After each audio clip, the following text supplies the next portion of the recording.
रामकृष्ण परमहंस माने जाते हैं कि भाई बड़े योगी थे। हम जानते हैं वो क्या थे, इस धरती पे हम जानते हैं वो क्या थे, ठीक है। लेकिन दुनिया भर के लोग खूब मार पूजा पाठ और चरणों में लेटे पड़े हैं। पड़े रहिए, पड़े रहिए, ठीक है। मतलब हमें अभी सुन लीजिए, आगे की पूरी बात सुन लीजिए। हाँ। तो रामकृष्ण परमहंस जब तोतापुरी जी आए, जो पूर्ण गुरु थे, तो उन्होंने कहा भैया पहले जो काली जिसकी तुम पूजा करते हो ये काली है, ये महाकाली नहीं है, ठीक है। इसको पहले निकालो अपने मस्तिष्क से, इसको निकाले बिना तुम पूर्ण नहीं हो सकते। तो उनका कैसे निकाले, है तो हमारी आराध्य है, हम तो दिन रात इसकी पूजा करते हैं, हम कुछ आंख बंद करते हैं मुझे यही दिखती है। उन्होंने कहा यही तो निकालना है, यही तुम्हारी प्रगति में बाधक है, इसे नहीं निकालोगे तुम भटकते रहोगे। उन्होंने प्रयास किया 2 4 6 10 दिन। तोतापुरी जी ने कहा आज आखिरी दिन है तुम्हारा, जब भी वो कहते आंख बंद करो इसको हटाओ काली को। वो कहते कैसे हटाएं, कांपने लगते थे, पसीना छोड़ देते कि हमने जिंदगी भर तेरी पूजा की है, रोम रोम में बसी हुई है, बात करती दिन भर, हर जगह साथ ही रहती है, कैसे निकालें। तो उन्होंने कहा एक तलवार उठाओ, जैसे लाए थे वैसे काट डालो इसको, 20 से 2 टुकड़े कर दो इसके। वो कहे कैसे मारेंगे काली को, माँ को कैसे मारेंगे। तो कहे तुम माने रहो, माँ वो तो माँ है ही नहीं, जिसे तुम माँ मान रहे हो तुम मान बैठे हो माँ, तो माने रहिए माँ, उससे क्या होगा माँ से। आप बकरी को माँ मान लो तो बकरी माँ बन जाएगी, नहीं बनेगी। आंख वाला तो कह देगा तो बकरी है, तो तुम माने रहो काली हो, माँ महाकाली नहीं है। माँ महाकाली होती तो तोतापुरी जी कभी नहीं कहते कि इसके 2 खंड कर दो। माँ तो जगत जननी है, उससे अलग हुआ नहीं जा सकता, जुगाड़ ही नहीं है अलग होने का। लेकिन वो है शक्ति जो माँ नहीं है, उसको अलग करो, इतना ही कहा तोतापुरी जी ने। आशय इतना था उनका। जब आखिरी दिन कहा कि अब तुम कर सकते हो तो करो, नहीं आज हम आखिरी है, कल हम चले जाएंगे, तो क्या करना है। तो उन्होंने कहा कि किसी तरह से तलवार उठाओ और जब तुमको काली सामने आए तो 20 में खोपड़ी में देना और 2 टुकड़े कर देना इसके, काली खत्म, तुम्हारा रास्ता खुल जाएगा। अब उन्होंने देखा आखिरी रास्ता, आखिरी दिन, बड़ी हिम्मत से उन्होंने उठाई तलवार, पसीना छोड़ दिया।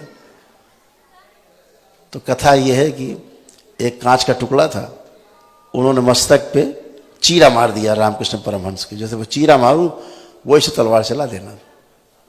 तो जैसे कांच के टुकड़े से देखा काली सामने आई, वो कांप रहे हैं, तलवार, बोले तलवार कहां से लाए, बोले जैसे काली ले आए वैसे तलवार भी ले आओ।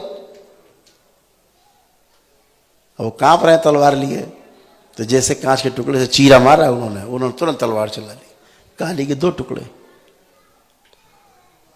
समाधिस्थ हो गए। 6 दिन बाद होश आया रामकृष्ण जी को, परमहंस जी को, 6 दिन बाद, 7वें दिन होश आया। ठीक, ये अवरोध हैं जीवन के कुछ, जिनसे आपको हटना ही होगा। आप नहीं हटेंगे, फंसे रहिए। ये तो आप पे, आपके है ना, ये तो आपके ऊपर है। तो आप रामकृष्ण परमहंस से ऊपर तो है नहीं, तो समझ लीजिए कहाँ जाना है आपको। हम तो बहुत सामान्य से, इसीलिए ढकोसले छोड़ने हैं, अंधविश्वास छोड़ना है। दरबार सुबह से शाम तक अंधविश्वास को बैठ के रट्टा मारता है, छोड़ो। रहस्य होता नहीं कोई, दरबार दिन भर 10 बार बोलता है। कोई चमत्कार होता नहीं संसार में, दरबार दिन में 10 बार बोलता है। जो पुस्तकें दरबार की सबसे पहले पन्ने भी लिखा हुआ है, दरबार किसी प्रकार का कोई रहस्य और चमत्कार का पूरी तरह खंडन करता है। होता ही नहीं ना सृष्टि में कोई चमत्कार, काहे का चमत्कार है, काहे का रहस्य है। हर चीज नियम से होती है। लोहा भी पिघलाया जा सकता, पानी बनाया जा सकता। लोहे को पानी बना के धूप, जैसे पानी उड़ जाता है ना भाप बन के, लोहा भी भाप बन के उड़ाया जा सकता है। गर्म कर दो 2500 डिग्री पे, लोहा पानी क्या भाप बन के उड़ जाएगा, नियम से उड़ेगा ना, गायब होगा। ऐसे कोई कहो किसी से अरे हम लोहा गला देंगे, पानी बना उड़ा देंगे, तो कोई मानेगा नहीं, लेकिन नियम से हो जाएगा, क्योंकि नियम है उसका। तो नियम सेट है प्रकृति में। आप नियम तोड़ेंगे फंसेंगे, नियम पालन करेंगे तो पार जाएंगे।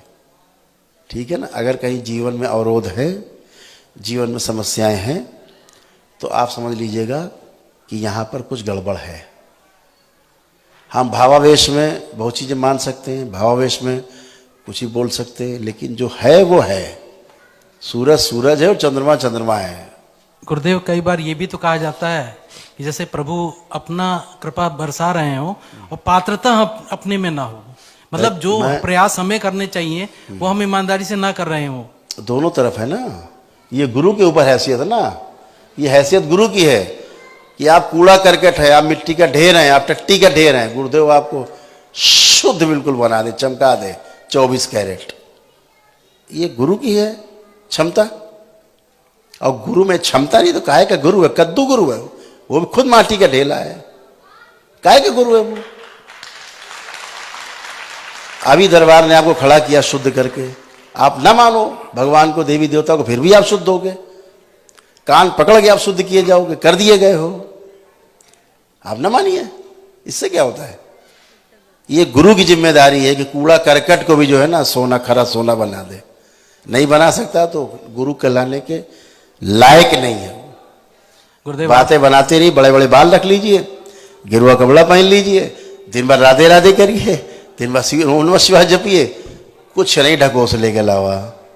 इसी में आदि फंसा हुआ है, प्रवचन में फंसा हुआ है। प्रवचन का अर्थ होता है प्रमाणित वचन। हमने स्वयं जिया हो उन वचनों में, प्रमाणित किया हो अपने को, अनुभव में उतरा हूं मैं स्वयं, फिर बोलूं मैं, वो प्रवचन है।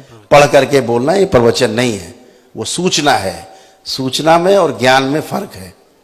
सूचना किताबी है, ज्ञान स्वयं का है, अर्जित किया हुआ, दोनों फर्क है। गुरुदेव, मेरा निवेदन है हमारे पूरे परिवार के निर्माण के लिए आप कृपया करके अपने चरणों में स्थान दीजिए। है ना, आप गुरुदेव, बाबा माँ की शरण में इतने महागुरु सामने बैठे हैं यहाँ, हम भी उन्हीं की शरण में हैं आपकी तरह। हम तो, आप यहाँ बैठ जाओगे सोफे पे, एक ही बात है, हम वहाँ खड़े हो जाएं, क्या दिक्कत क्या है? सब एक ही जैसा है, हम तो आप ही जैसे हैं। गुरु तो वही है, महागुरु है। माँ बैठी है हमारी जगत जननी स्वयं, बाबा माँ से वही कृपा की। तभी तो आप स्वस्थ होते हो, तभी तो सब गंदगी जाती है, नहीं तो आप स्वस्थ ही नहीं होंगे। तो शारीरिक मानसिक आप हर तरह से अच्छे होते हो, सब अच्छे ही होता है ना।